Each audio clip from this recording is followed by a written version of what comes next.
اللہ وبرکاتہ۔ حضرات میں نے سلام کیا، بہت دھیمی آواز میں آپ نے سلام کا جواب دیا، السلام علیکم۔ اپلیٹر کیا الحمدللہ اتنے پر آنے دیجئے، ٹھیک ہے؟ آپ اچھا بجا رہے ہیں، 100 کا نوٹ لے کر کے آئیے اور 10 کا نوٹ لے کر کے جائیے، انعام میرے طرف۔ الحمدللہ والصلاة علی علیہا اما بعد،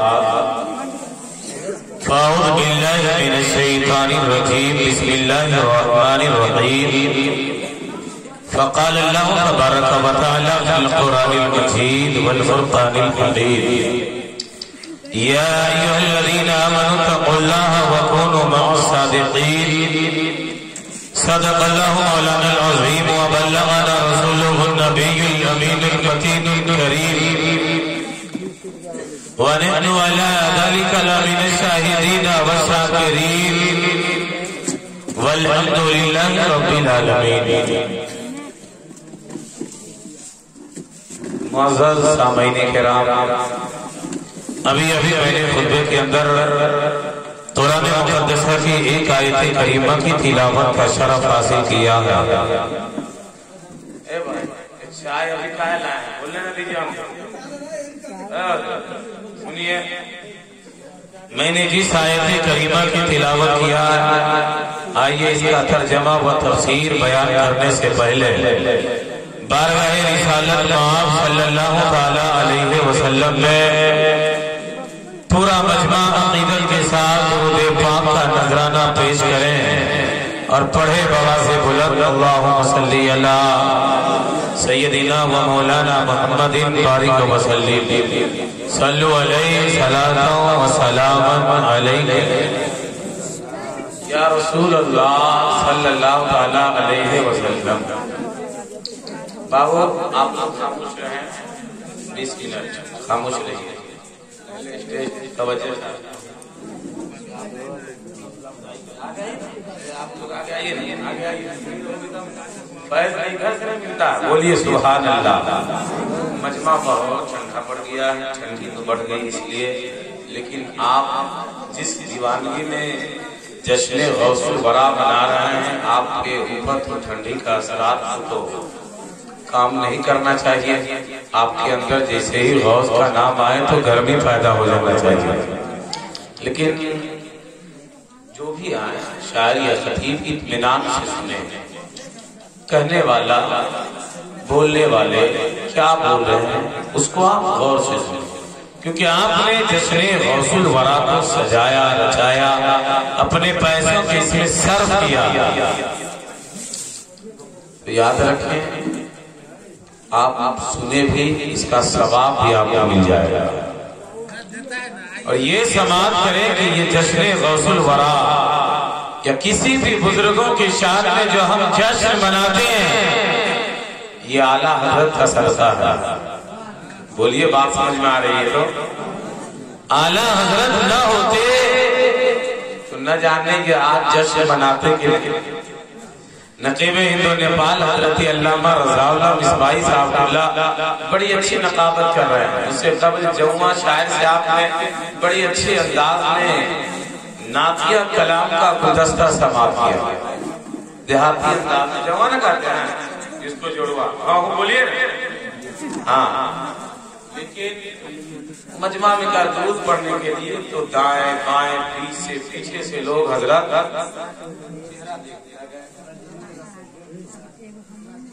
چائے آپ نہ بانٹیں، اس لیے کہ چائے جو بانٹتا ہے وقت آنے پہ پیم بن جاتا ہے۔ لیکن ادھر دیکھیں، درود پاک کا پڑھنے کے لیے آپ لوگوں نے دائیں بائیں کہا، اتنے علماء منبر نور پر حدیث دیتا ہوں، بولیے سبحان اللہ ایک بار اور۔ درود پڑھنے سے کیا فائدہ ہے؟ جب ہم سنی درود و سلام پڑھتے ہیں تو جس کے پیجامے کا سائز چھوٹا بولتا یہ نجائز یہ حرام یہ بدعت، لیکن یہ علماء سے پوچھیں یہ نجائز حرام بدعت نہیں بلکہ یہ رب العالمین کا حکم ہے، قرآن کا اعلان ہے، خود میرے نبی نے علي بن طالب قال كنت مع النبي صلى الله عليه وسلم لمكة فخرجنا في بعض النواحي فما استقبله جبل ولا شجر إلا ويقول السلام عليك يا رسول الله صلى الله عليه وسلم. وعن جابر بن سمرة قال رسول الله صلى الله عليه وسلم إن بمكة كان رجلا يسلم علي وعرفه الآن إلى آخر الحديث. بولیے نا سبحان اللہ. حدیث کا سننا بھی ثواب اور سنانا بھی ثواب. آپ سمجھے یا نہ سمجھے یہ کسی دنیا دار کی بولی نہیں، یہ آمنہ کے لال کی بولی ہے. آج جس کا کہنا ہے یہ سنی بریلوی صاحب اعظم درود و سلام پڑھتے نعت سے پہلے، فجر کی نماز کے بعد، جشن عید میلاد النبی کے بعد، 12ویں کے موقع پر، 11ویں کے موقع پر، چھٹی غریب نواز کے موقع پر تو ایک پیغام لے کر جائیں. میرے نبی نے یہ پیغام دے دیا اپنے امتیوں کو کہ یہ ناجائز اور حرام نہیں. میرے آقا فرماتے ہیں جو میرا غلام دنیا میں مجھ پر جتنا درود پڑھے گا کل قیامت کے دن وہ مجھ سے اتنا ہی قریب ہوگا. واقعہ سنیے حدیث کا ترجمہ بعد میں. حضرت امام زین العابدین رضی اللہ تعالیٰ عنہ کا زمانہ تھا. شاعر اسلام حضرت صحابی حسین صاحب تھا. کیا صحابی رضی اللہ ہمارے بہت قریبی آتے ہیں، بہت قرآن پڑھتے ہیں، کہانے لیا. امام زین العابدین رضی اللہ تعالیٰ عنہ کا زمانہ تھا. ایک سائل آیا اور پوچھا حضور قرب قیامت 72 و 73 فرقے ہوں گے، کون سی جماعت کون سے فرقے حق پر ہوں گے؟ کیونکہ قرب قیامت سب قرآن و حدیث کی روشنی میں باتیں کریں گے. میں حق پر ہوں تو میں حق پر ہوں. حضور بتائیں حق پر کون سی جماعت ہوگی؟ امام زین العابدین نے فرمایا اہل سنہ والجماعت. اب سائل بڑا تیز تھا، عریضہ پیش کیا حضور اہل سنہ والجماعت کی علامات کیا، پہچان کیا؟ آپ نے فرمایا من علامات اہل سنہ بکثرت صلاۃ رسول اللہ صلی اللہ علیہ وسلم. آپ نے جواب دے دیا کہ اہل سنہ والجماعت کی علامات یعنی پہچان یہ ہے کہ وہ میرے نانا جان جناب محمد رسول اللہ پر خوب درود پاک. تو یہ ہے ہماری پہچان. لیکن ہر جلسے میں، ہر میلاد میں مقرر کو، امام صاحب کو، شاعر کو دھکا مارنا پڑتا ہے. لیکن میں نے جو حدیث پڑھا اس کا بھی ترجمہ سنے. بولیے سبحان اللہ. حضرت علی بن طالب رضی اللہ تعالیٰ عنہ اس حدیث کی راوی فرماتے ہیں نبی کریم صلی اللہ تعالیٰ علیہ وسلم کے ساتھ مکہ مکرمہ کے قرب شمار میں نکلے. ایک پہاڑیہ درخت سامنے آیا، عرض کیا وَيَقُولُ السَّلَامُ عَلَيْكَ يَا رَسُولَ اللَّهِ، یعنی السلام علیکہ یا رسول اللہ. آج اس کا اعتراض ہے، جواب دیتے میرے نبی کی بارگاہ میں پتھر نے سلامی کا عریضہ پیش کیا ہے. دوسری حدیث جن کے راوی حضرت جابر بن سمرہ ہے، فرماتے ہیں نبی کریم نے فرمایا ان بمکہ کان رجل یسلم علی، کہ بے شک مکہ میں ایک پتھر تھا جو مجھ کو سلام کرتا تھا. نبی فرماتے ہیں وارثہ الآن، اس پتھر کو میں اب تک پہچانتا ہوں. اب آپ اپنے ذہن کو منبر شریف کے قریب کریں، پتہ چلا ان حدیث مبارکہ کی روشنی میں کہ جب میرے نبی مکہ کے گلیے میں چلتے تھے تو پتھروں نے، درختوں نے، پہاڑوں نے درود و سلام کا نذرانہ پیش کیا ہے. جب انہی حدیث پاک پر بریلی کے امام کی نظر پڑتی ہے تو میرے امام بول اٹھے ارے مومن وہ ہے جو ان کی عزت پہ مریضی سے تعظیم بھی کرتا ہے، نزدیک ہو. پتہ کیا چلا؟ یہ درود و سلام آج کا ایجاد کردہ نہیں. جب بھی پڑھیں مچل کر پڑھیں. حضرت امام عبدالحق محدث دہلوی نے اپنی کتاب مدارج نبوہ میں لکھا کہ 24 گھنٹے میں اگر کوئی آدمی 24 مرتبہ درود پڑھ لیتا ہے تو اللہ تبارک و تعالیٰ اس کے 24 گھنٹوں کو عبادت الہیہ میں شمار کر دیتا ہے۔ ایک بخاری کی حدیث سناتا ہوں، بولیے سبحان اللہ۔ حضرت انس بن مالک رضی اللہ تعالیٰ عنہ اس حدیث کے راوی ہیں۔ آج پوری دنیا پیسے کے لیے پریشان، پوری دنیا زمین جائیداد مکانات کے لیے پریشان، لیکن حدیث سننے دلوں کی دنیا میں ایمانی نور پیدا ہوا ہے۔ حضرت انس بن مالک رضی اللہ تعالیٰ عنہ فرماتے ہیں نبی کریم نے فرمایا جب کوئی میرا غلام مجھ پر ایک بار درود پڑھتا ہے تو اللہ تعالیٰ اس کے سانسوں سے ایک بادل کو پیدا کر دیتا ہے، بولیے، اور اس بادل کو بحر رحمت سے بحر سخا سے استفادہ کرنے کا حکم ملتا ہے۔ جب اس کا ایک قطرہ زمین پر گرتا ہے تو رب تعالیٰ سونا پیدا کر دیتا ہے۔ درود آپ پڑھیں، بولیے، سونا پیدا کرتا ہے۔ جب اس کا دوسرا قطرہ کسی پہاڑ پہ گرتا ہے تو رب تعالیٰ چاندی پیدا کرتا ہے۔ ارے جب تیسرا قطرہ کسی کافر پہ پڑتا ہے تو اسے ایمان کی دولت سے مالا مال کر دیتا ہے۔ درود آپ پڑھیں، زمین پر گرے تو سونا پیدا کر دے، پہاڑوں پہ پڑ جائے چاندی پیدا کر دے، بے ایمانوں پہ پڑ جائے تو ایمان کی دولت نصیب ہو جائے، اور درود پڑھنے سے بے شمار فائدے ہیں۔ آقا نے فرما دیا جو جتنا درود پڑھے گا کل میدان محشر میں وہ مجھ سے بنا ہی قریب ہو۔ ہمیں چاہیے چلتے پھرتے ہم درود پڑھیں، سوتے وقت پڑھیں، بے شمار احادیث کریمہ اس درود پاک کی فضیلتوں پر موجود ہے۔ لیکن یہ جشن غوث الورا کانفرنس کا آپ نے دیکھا، غوث اعظم ہے کون؟ بولیے سبحان اللہ۔ میں نے اس آیت کریمہ کی تلاوت کیا، یا ایھا الذین آمنوا اتقوا اللہ وکونوا مع الصادقین، اے ایمان والو اللہ سے ڈرو اور سچوں کے ساتھ ہو جاؤ۔ اب سچے لوگ ہیں کون؟ 5 وقت کی آپ نماز پڑھتے ہیں، 5 وقت کی نمازوں میں دعا کرتے ہیں، اے اللہ، اے رب العالمین ہماری نمازوں کو قبول فرما، اے اللہ ہمیں دنیا میں شیطان کی عیاری اور مکاریوں سے محفوظ کر، اے اللہ اہدنا الصراط المستقیم صراط الذین انعمت علیہم، اے اللہ ہمیں سیدھے راستے پر چلا، اور راستہ ان لوگوں کا جن پر تیرا انعام و اکرام ہوا۔ 5 وقت نمازوں میں دعا کرتے ہیں، لیکن انعام یافتہ لوگ ہیں کون؟ جن پر رب کا انعام ہوا ہے، جن پر رب کا اکرام ہوا ہے، تو قرآن سے پوچھا جائے تو قرآن جواب دیتا ہے۔ ارے یہ وہ لوگ ہیں قرآن نے اٹل اعلان کر دیا، الذین انعم اللہ علیہم من النبیین والصدیقین والشہداء والصالحین، یہ نبی کی جماعت ہے، یہ صدیقین کی جماعت ہے، یہ شہداء کی جماعت ہے، صالحین یہ اولیاء اللہ کی جماعت ہے۔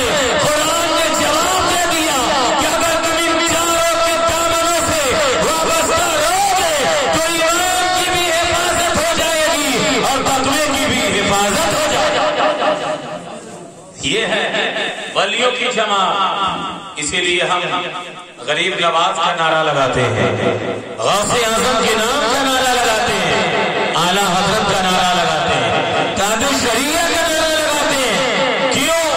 اس لیے کہ ان بزرگوں نے ہمیں دین اور اس کے رسول کا جام پلایا ہے۔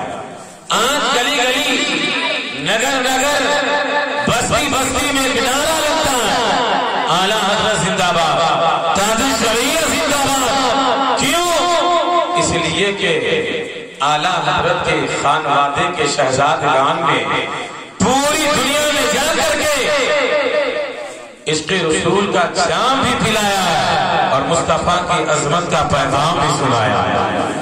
آج اس کانفرنس میں شہزادہ اعلیٰ حضرت خانوادے اعلیٰ حضرت شہزادہ حضور ریحان میرا حضرت علامہ توصیف میاں المعروف توصیف ملت کہ آپ چہرے کی زیارت کریں گے، وہ پیر جن کے علم کا ڈنکا اور خطابت کا ڈنکا عرب و عجم میں بجتا، لیکن آئیے غوث اعظم کا پاور دیکھیں۔ سرکار غوث اعظم ہے کون؟ غوث اعظم رضی اللہ تعالیٰ عنہ فرماتے ہیں میرا ماننے والا میرا غلام دنیا کے کسی کونے میں ہو، اگر وہ مصیبت میں ہو اور مجھے پکار لے گا تو میں اس کے پکارنے پر میں اس کو مدد کر دیتا ہوں۔ بولیے سبحان اللہ۔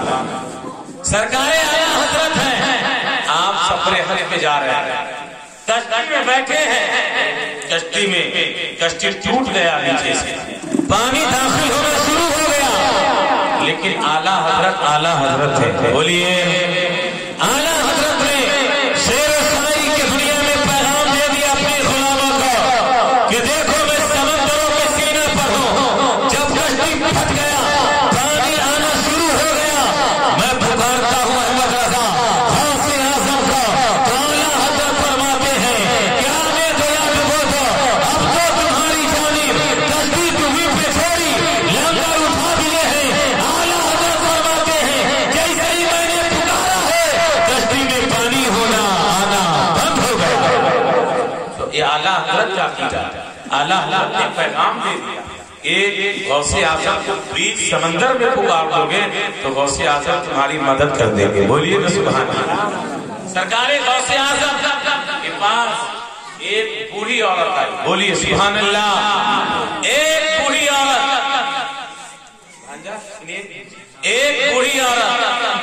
آ کر عرض کرتی ہے حضور ایک ہی لال تھا، ایک ہی بیٹا تھا، سرکار میں نے اپنی ماتھوں کی آنکھوں سے دیکھا ہے کہ دریا جب وہ پار کر رہا تھا تو دریا نے اپنی گود میں لیا۔ اے بیٹا سنو ادھر دیکھو نا، بولیے سبحان اللہ۔ دریا میں پانی جوش پر تھا، میں نے اپنی ماتھوں کی آنکھوں سے دیکھا ہے کہ دریا نے اس کے جسم کو ٹکڑا ٹکڑا کر دیا ہے۔